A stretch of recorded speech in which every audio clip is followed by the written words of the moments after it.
Thanks very much, Joe. Bob talks about the best Christmas present, seeing 42% of wind on Christmas Day. Not sure if you're a grid operator that you would see it that way, but I mean that's part of what EIRGRID is doing, is trying to push the boundary of system operation. So thanks, Joe, and thanks, Orla, for inviting EIRGRID to talk today. My specific role in EIRGRID is the Smart Grid Programme Manager. What I'd like to do is just set a bit of the wider context as to, why is the TSO, for example, interested in the smart grid, why we need the smart grid, what the drivers are, and then talk a little bit about where we would see the commercial opportunities for people to develop products, services, solutions in the smart grid area. So, like Bob, I've received no training on this. Let's see if this works. Do I point to anyone in particular? This one? Oh, no. Oh, there we go. Okay, so a very quick intro to the Irish power system without boring anyone of the very technical detail. About 6.4 million people living in Ireland. That's between Ireland and Northern Ireland. We have 2 points of interconnection between ourselves and GB, between Ireland and Scotland, and between Northern Ireland and Scotland, and between Ireland and Wales. There's about 10,000 gigawatts of energy installed on the island, and we've almost 3 gigawatts of renewable generation, of which 2.5 of that is wind generation. So wind is an increasing sector, or an increasing feature of the Irish system, I should say. Total raise last year, the total renewable energy penetration from a percentage perspective was 20%. And we are looking to transition that to much higher levels to reach our 2020 renewable energy target.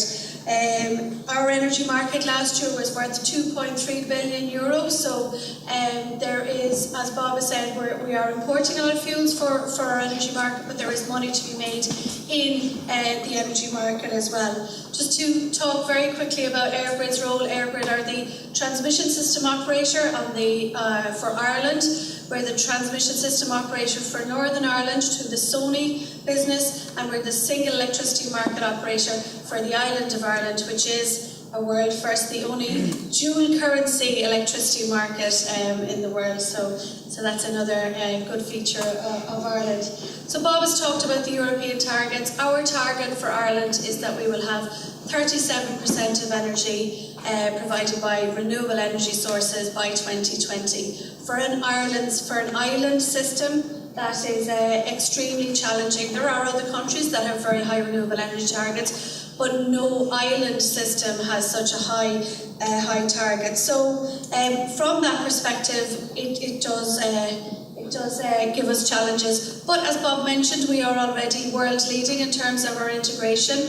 This is the live information, or the graph showing wind integration during December of last year. So I think December was around the time of Storm Darwin, and we were certainly touching on 50% renewable energy on a daily basis throughout December. There is nobody else in the world who can do this at the scale that we're doing it in Ireland. So, but there are challenges, of course, of operating it. So at the moment we can operate our system with 50% renewable energy. If we look forward to get to the 40% energy level that we need to move that boundary up to 75% instantaneous energy. So there's challenges, of course, to do with that. We need to look at things like system stability, looking at the resource variability. I mean, renewable energy sources are variable, so integrating them into the system can be a challenge. We're looking at new connections, the devolution of the traditional energy model, where there's much more diversification of energy sources, and that leads to changes in power flow that Bob talked about. And yes, indeed, we see areas that previously would have been net importers are now net exporters of energy. So that's a very fundamental change in the way that energy and electricity systems are operated and operated in real time. Bob also made reference to, and as did Marie, about consumer participation, and that is really, the kind of the last missing leg of the evolution of the energy system, where consumers are going to be a lot more active in terms of wanting to know what they're consuming, when they're consuming, how they can reduce it, how much it's going to cost them. So that consumer participation piece all brings challenges. The two ways that EIRGRID are looking at that would be in relation to smart grids itself and looking specifically as well at demand side management and the values that demand side management can bring. So how we solve some of these new challenges, as Joe referred to, is the DS3 programme, which unfortunately I cannot take credit for the design of it, even though Joe is happy to give it to me. The DS3 programme is effectively delivering a sustainable, secure energy system, and that's the changes that we need to make to the Irish electricity system in order to be able to operate it at up to 75% of wind. So that's it looks at the system policies, system operational tools, system performance, and looks at how we need everything to work together in order to get to that 75% renewable energy penetration.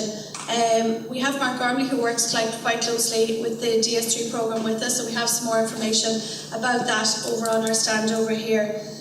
The other thing that we're looking at obviously is smart grid technology itself and what types of technology we can deploy on the transmission system and in our control centre in order to make things a bit smarter. So that's about using different types of conductor, different types of devices in substations in order to make the network smarter or make it more efficient.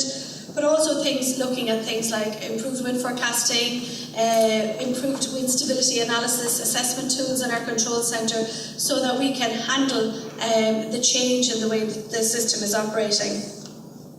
The other side of it, of course, is working with participants. So we have two programmes. The first one is the Smart Grid Innovation Hub, and that is working with SMEs, businesses, entrepreneurs, academics, people with ideas. So people with ideas who want to develop something in the smart grid area, and we help them develop their idea from, from concept all the way to commercialisation. So we have a stand as well about that, and we have a lot more information about that. But that is really about trying to grow the SME sector and to support the SME sector, because we can provide the system knowledge and we can provide where it fits in the energy ecosystem. We have our partner NDRC who provide the business advice about how to develop your business model, how to identify what your market opportunities are, and then we give help for investment and prototyping and those kind of things. The other side of it, of course, is the Demonstration Projects Initiative, whereas we take things that are already developed and we can use them as a demonstration at scale on the Irish system. So we open up the Irish system to be like a live lab or like a demonstration area for products that are already developed but haven't been demonstrated at transmission scale. So it's an opportunity for companies to showcase their products at transmission scale with a view then to, I suppose, getting the attention of a global market and developing it. And also to give the TSO, I suppose, learnings in relation to how we can operate our new system with new connected devices. The other really important side of the smart grid piece is the demand-side management. And demand-side management, demand-side participation, demand response, it has lots of names, but really what it means is that consumers that were previously passive are now active, and that there's a value in them being active and changing their demand. From the system operator's perspective, having demand-side participation and demand-side management does mean that we can facilitate greater accommodation of variable renewable energy systems. Means that we can reduce system costs and variable costs, because demand is very predictable at the moment in Ireland, as it is in lots of places. So we know what the demand is going to be. By being able to reduce it at peak times or shift it to times where there's more wind, there's a value in that. So not only can you accommodate more renewables, but you're also reducing the overall system cost by shifting the demand to the times where the cost of producing your energy is the cheapest. From the consumer benefit, obviously from the consumer side, they will see a reduction in their bills, and they also have greater control and engagement with the energy they produce and consume. And Bob talked really well about, and Marie referenced it as well, in relation to that as the consumers are a lot more interested and a lot more engaged in where their energy is coming from and how it's being produced in their home. I think some of the smart metering program is going to open that up in terms of giving people the real data that they want in relation to how they're consuming and producing energy. And we can, as TSOs, harness that information and use it to provide benefits at system level. And a quick reference to the Internet project, which is that it's about harnessing using Glendimplex products in the home in order to harness energy and be able to provide a service back to the system operator. So it really is, to coin the phrase of Paddy Turnbull from Smart Grid Ireland, from the turbine to the toaster. So it's really about joining up all the dots and getting a benefit both from the system perspective but also for the consumer, which is really important. Just to talk about the future in Europe and where we are, I guess the energy mix, and lots of people will be familiar with these targets, moving from 19% electricity to 39% in 2050. They're the European energy targets. But within that electricity mix, the target for renewables is 55%, with the potential to be almost 100% from renewable energy sources. So the opportunities are there. The things that we're doing in Ireland have a European market and a global market, because the transition to sustainable, low-carbon energy systems is not just something that Ireland is doing, it's not just something that Europe is doing, it's something that the whole world is looking to. So what we do and achieve in Ireland today is something that has a European and a global market. And I think that's really important in the context of when we look at some of the challenges that Ireland does face, is that if we can solve it right here in this country, that we can use it on a global scale.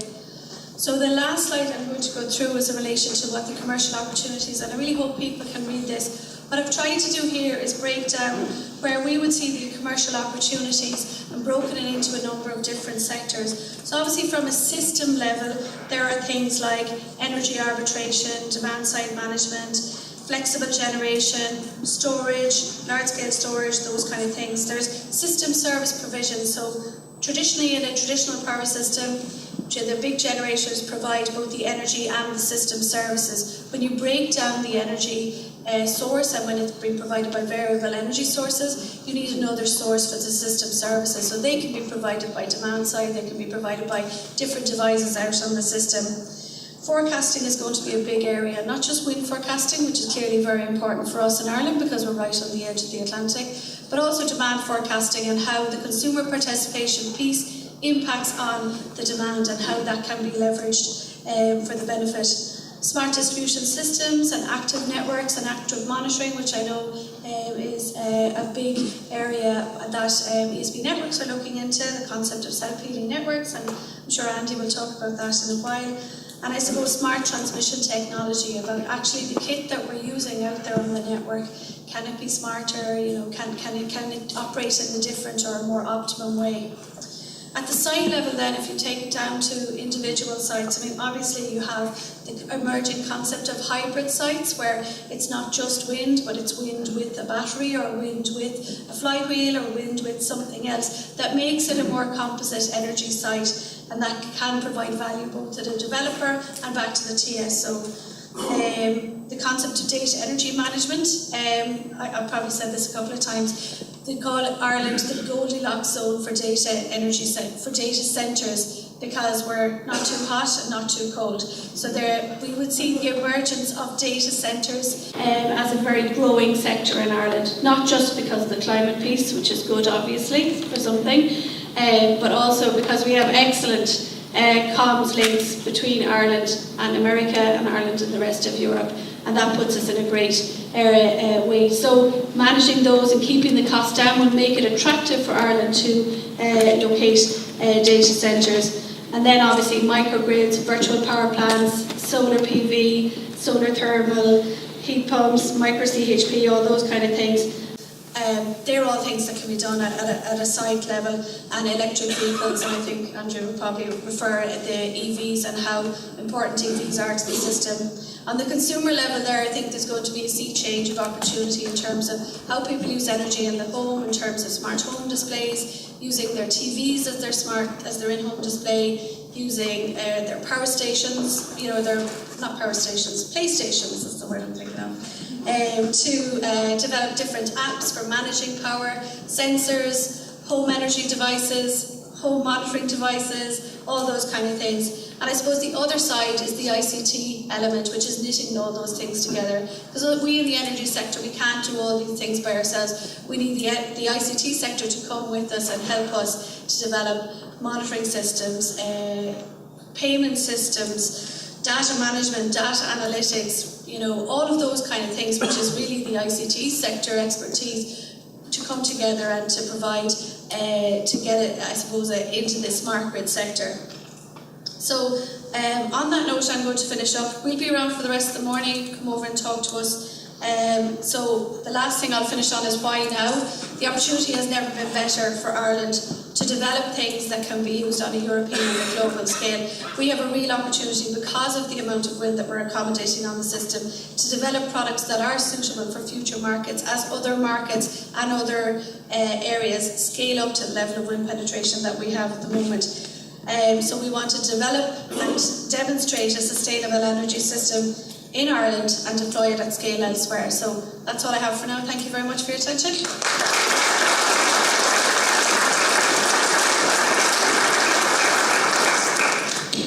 Thank you very much, Doireann.